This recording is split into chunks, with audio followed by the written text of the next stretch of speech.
to another Moarhammer battle report. And as you can see in this background picture, I've rebased my army. Yeah! So now I'm all on rounds, and this is the first game I've got on rounds. It's against Dwarves. Different opponent from last week who's playing Chaos Dwarves. So yeah, I'll just jump straight into it. Here's a picture of deployments. And so we've done the L-shaped deployment again. He's in the top left, I'm in the bottom right. I'll quickly run through you what we've got. In the middle there, so my army, bottom, middle, I've got 3 Beasts of Nurgle. To the right of them, I've got 8 Chaos Warriors with full command. With them, or sort of near them, is a Chaos Lord of Nurgle and a Sorcerer of Nurgle. Then to the right of them, I've got Epidemius himself, and with a unit of 20 Plague Bearers. And then if you go up from there, up from the Plague Bearers, you've got the 3 Plague Drones on the right-hand side. His army, starting on the far left, he's got an Anvil of Doom. Then he's got a bunch of Hammerers on the hill there. Behind them is 2 War Machines. He's got a Flamethrower, or Fire Thrower, and a Grudge Thrower. And there's also an Engineer with them. In front of the Fire Thrower, you've got a unit of Longbeards. And next to them is a Dwarf Lord and a BSB. In front of the Longbeards, you've got a unit of Dwarf Warriors, just standard Dwarf Warriors, and then to the sort of up from them is a unit of Iron Breakers. So there you go. There's the armies we're using. There's no sudden death scenario involved here. Just beat the shit out of each other. So that's exactly what we did. I finished deploying first, so I went first, and this is how it looks. Moved everything forward pretty much. Moved my beasts into the river because they get a cover save, technically. My warrior just moved up into the forest. My Plague Drones moved around the hill. I've got no shooting in range, so we jump straight into his turn. And he does what dwarves do best, and didn't do much at all. He shuffled around a little bit. He moves his dwarf warriors forward and sort of into a line. And again, everything just shuffled around. In his shooting phase, his Grudge Thrower took aim at my Beast of Nurgle and managed to kill 1 out of them, which is fine. Because the next thing that I do after his turn is summon one. So that one gets summoned straight back onto the board, and that's fine. So in my turn, I continue moving forward. To be honest, I keep my beasts run a 1, so because they can charge and they can run and charge, I decide that if I'm gonna take them out of the river only if they get a good run move. So they didn't. I kept them in the river, moved them a little bit around so they're a bit closer, but that's fine. Then also moved Plague Bearers, Epidemius, the Warriors, and the Plague Drones around a bit more. So hopefully next turn I get some charges in. So we go straight into his turn, and he kind of moves everything back this time. His Iron Breakers and Dwarf Warriors move back, so does Hammerers, just so he's got really compacted there. He didn't want to get charged too soon, and he assumed he would get charged next turn, and rightly so. So we go into shooting phase, and his Fire Thrower opens up on the Plague Drones and does 3 wounds, which isn't too bad. I can live with that. It's better than a Glotkin. And his Grudge Thrower opens up on the Beasts and kills another one, which is fine, because the next thing that I do, sounding like a broken record, is summon him back. It's just awesome. So now I've got these 3 single Beasts of Nurgle rather than 1 unit of 3, which is fine by me. I get a good run for my beast this turn though. He runs straight up. My other beast I summoned last turn runs up as well. My warriors move out of the forest forwards. My Plague Drones come up into the forest, so they've got some cover and can still get some charges in. And yeah, everything else just moves up forward. I've got no shooting doesn't do anything, so I go straight into combat and I make some charges. My warriors and 2 of my beasts make it into the Dwarf Warriors. That's pretty nice. I'm quite happy with that. So I'm going to do some decent damage there. I decided to attack my warriors first. I tried my best to keep them out of 3 inches of the Iron Breakers because I didn't really want them counter-attacking in the same turn. That would have been shit. So these guys pile in first and attack the Dwarf Warriors and do kill 3 of them, which isn't too bad.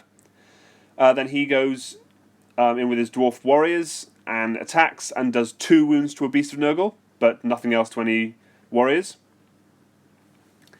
My beasts attack and do end up... don't do anything, sorry, they don't do anything. But then his iron breakers were within 3 inches. It was very, very tight, which sucked. But, you know, so c'est la vie. So they pile in, and they do a couple of wounds. So we go to his turn again, and he kind of does his shuffling thing again. He does actually pull back with his dwarves. So the dwarf warriors that were in combat, they move out of combat. So the longbeards behind them move backwards. Dwarf warriors follow suit, pulling back, leaving lots of space for the iron breakers to move in, and the hammerers in as well. So that seemed like quite a good little nifty tactic he did there. So, which I was obviously very pleased about. So yeah, that happened.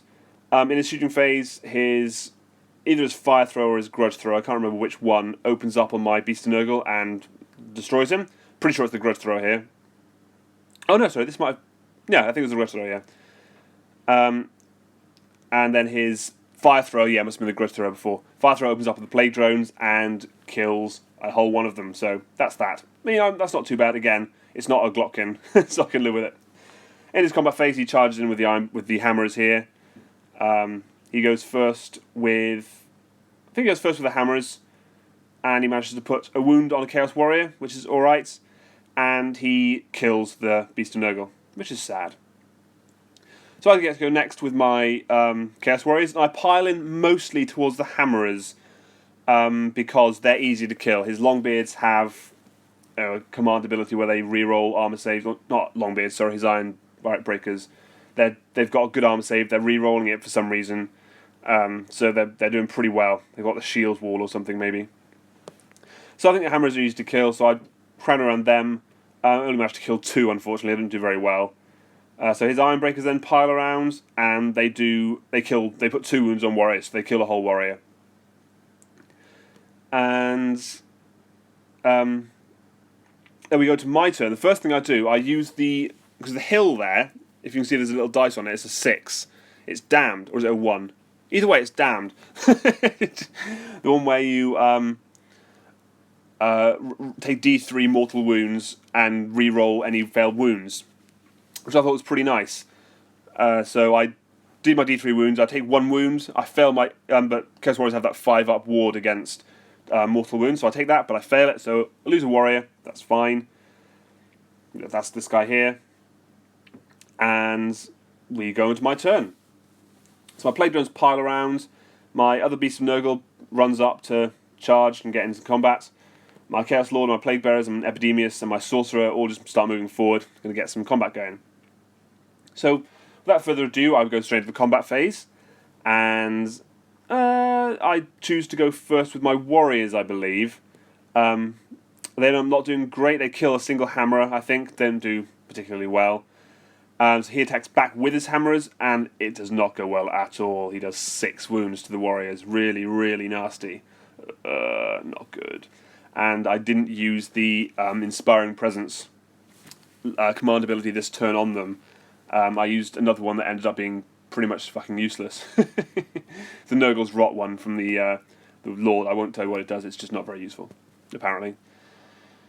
So I go into my Plague Drones first, and they don't do too badly. They are able to kill 2 Iron Breakers, mainly because Epidemius was just within 7 inches, meaning they got if you get a wound on a 6 roll, they do a mortal wound as well as anything else, which is a pretty nice one.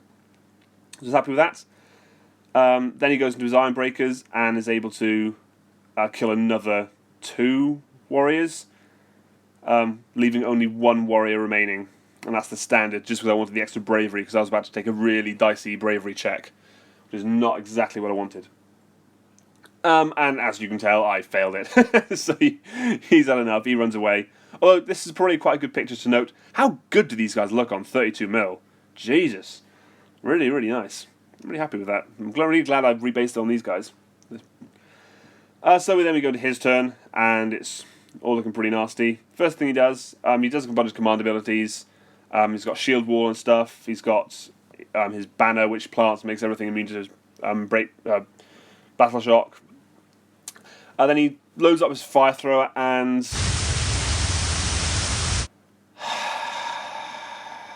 getting real sick of these dwarves.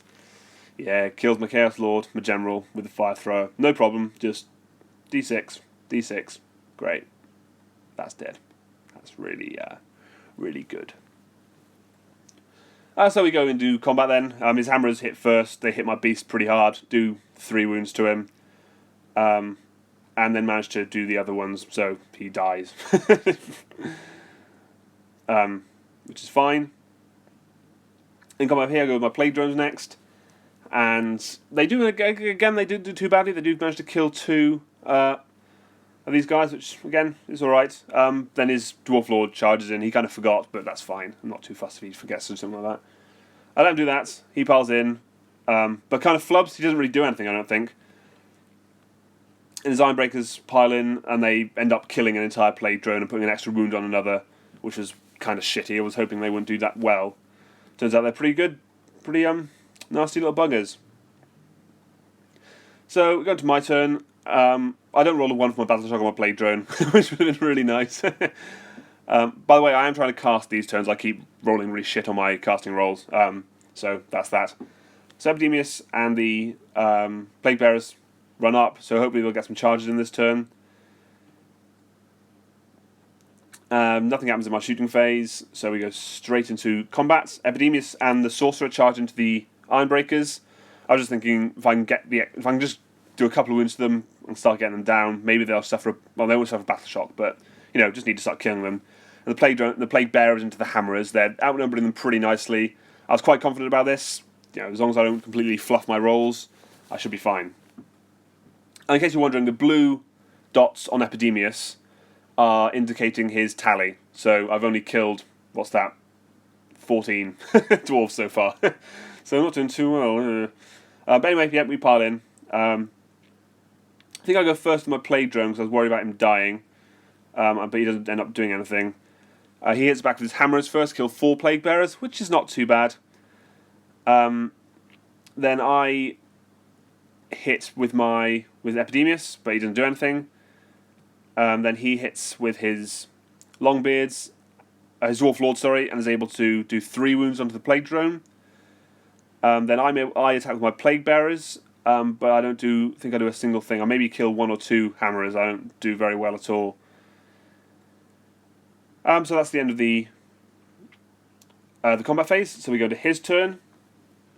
There's a whole bunch of other shenanigans. I think he doesn't do very well with his rolling. He fires Epidemius with his flame cannon and kills him because flame cannons. He moves up his dwarf warriors, and his Longbeards to charge if they need to be charged. In the combat phase, this is the shooting phase now. His grudge thrower then fires at the Plague Drone and kills him, which is nice. And his Longbeards and his Dwarf Warriors pile into my Plague Bearers, and they are, in no uncertain terms, fucked. Yeah, they lose 3 to the Hammerers attack first and lose 3.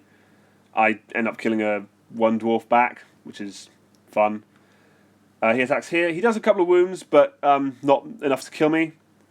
Then we go back to here, and he basically kills the rest of me. But at that point, I'm like, okay, I've got severely outnumbered Plague Bearers.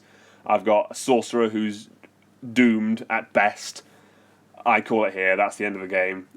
There's no way I can pull this out because it turns out dwarves he outnumbered me only a little bit, but enough, and they're far, far superior to my individuals. And this game, this game was very one-sided, to be honest. I looked at the board and thought, yeah, that's probably fair. I should have put down the Glockin or something like that to give me that extra edge, but it ends up just not being. Yeah, dwarves when they're so well armored, and they've got all these anti-battle shock and re-rolling and +1ing to their rolls and everything. They end up just being so strong, such a tough army. This game does quite nicely highlight the issue with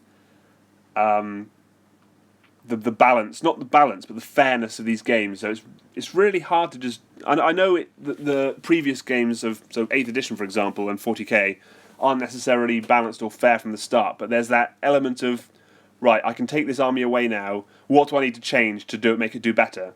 All I'm thinking now is, I'll just take the Glotkin and I'll take more Plague Bearers and I'll do this and I'll do that. It's all just ramping it up rather than improving and tweaking what I've got. But, hey ho. There you go, that's the end of the game. Another loss for the Legions of Nurgle. I know, sad. But yeah, come to think about it. Looking forward to my next game. And yeah, there you go. Thanks very much for watching, guys. As always, feel free to subscribe to my channel, like the video, or follow me on Twitter at @morewargames. And please feel free to leave any feedback you may have, because I am dying to hear it. Thank you very much. Cheers.